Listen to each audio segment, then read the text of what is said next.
Kadi pawan sa bide Jabon mo'y duming ting silo Nang yumasibuhin ng tinitiw-ziw maning tulo Ningting silulo Kada silulo Ningting silulo Kada silulo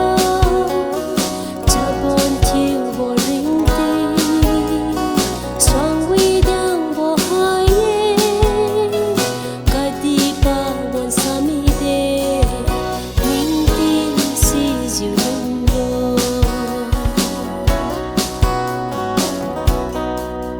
Nay khadra nang di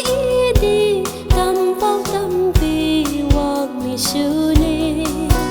Rap yu niu ma se busi ten julung ki sin na mai du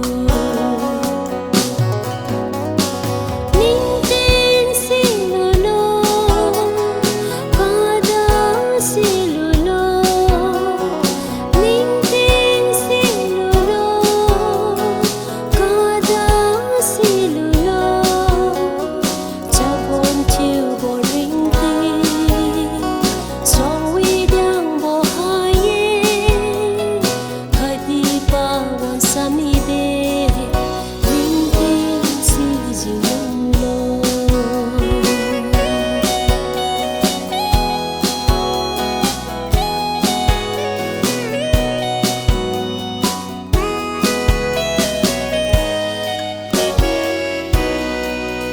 Danay ling khai mi bao siêu